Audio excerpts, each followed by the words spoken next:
Goeiedag geliefde op hierdie eerste dag van 2026 en kan ek uit my hart uit vir jou en jou mense sê, 'n geseënde nuwe jaar vir jou en almal vir wie jy lief is en almal vir wie jy omgee. 'n Geseënde jaar vir jou en ook oral waar jy in jou geloofsgemeenskap betrokke is. Mag jy 'n wonderlike geseënde jaar beleef. Op hierdie eerste dag waarop al die voornemens nou moet begin werk, lees ons 1 Korintiërs 2 vers 1 tot 5. Wat my betref, broers, toe ek na julle toe gekom het, om die geheimenisvolle waarheid van God aan julle te verkondig, het ek nie met hoë woorde en met groot geleerdheid gekom nie. Ek het my voorgeneem, om met julle oor niks anders te praat nie, as oor Jesus as die Christus, en wel oor hom as die gekruisigde. Bewus van my swakheid, het ek met groot angs en huiwering, het ek na julle toe gekom. Die boodskap wat ek verkondig, het julle oortuig, nie deur geleerdheid of deur welsprekendheid nie, maar deur die kragtige werking van die Gees. Dis is julle geloof nie gerus op die wysheid van mense nie, maar op die krag van God.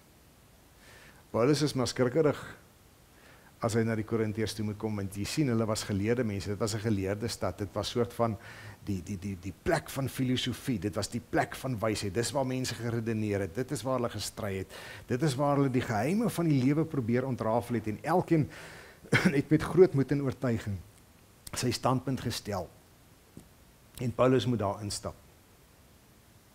en hy sê, maar ek is nie slim genoeg nie, kan nie dink dat Paulus ooit gedink het dat hy nie slim genoeg is nie.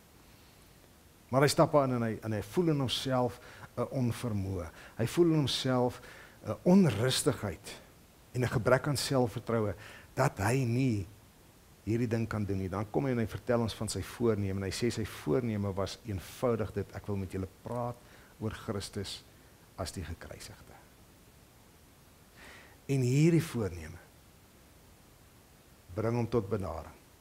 En hierdie voorneme gee vir hom volle selfvertroue. Ons weet hoe suksesvol Paulus se bediening in Korinthe was. Geweldig suksesvol. Te midde van al hierdie slim mense en al hierdie welsprekende mense en al hierdie geoefende en verfynde redenaars, kom Paulus in met 'n rustigheid in hom en met 'n krag binne in hom, 'n selfversekerdheid, maak hy 'n reuse verskil en hy plant die kerk van Christus Jesus. En dit groei eksponensieel. Hoeveel angstigheid het jy oor jou nuwe jaar? En oor jou nuwejaarsvoornemens? Ek dink dit is maar eie aan nuwejaarsvoornemens dat jy so 'n bietjie senuweeagtig angstig daaroor sal wees, want wat as jy dit nou nie reg kry? Het jy vanmôre al die 10 kilos gaan draf of stap wat jy jouself gister voorgenem het, of het jy klaar nie daarby uitgekom nie? En is jy daarom klaar uitgestres, oor dat my voornemens gaan ek nie laat slaag nie, hoor jy? Maar hier is een voorneme, wat vir jou die vrede in jou hart, en die vertroue in jou gedagtes en in jou optrede sal bring, en dis die voorneme, om net te praat oor Jesus as die Christus.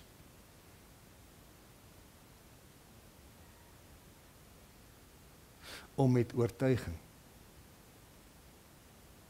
met jou boodskap van Christus, sy genade, sy liefde, sy redding, sy versorging, soos ek en jy dit elke dag ervaar, om met daai boodskap op jou lippe net jou lewe te leef, dan doen jy dit sonder vrees, en met baie selfvertroue. Hoekom? Want dit is nie omdat jy geleer het om vrees af te sê nie, dit is nie omdat jy soveel selfvertroue het nie.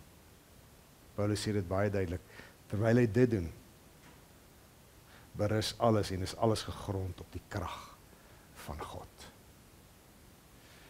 Ons gaan in meeste van ons nuwejaarsvoornemens misluk. Maar in hierdie een, nooit nie.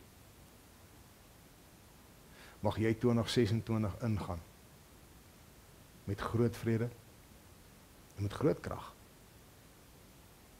met die eenvoudige wonderlike boodskap, van Jesus ons Christus, en mag jy ervaar dat die krag van God die res bereik. Geseënde nuwe jaar. Shalom.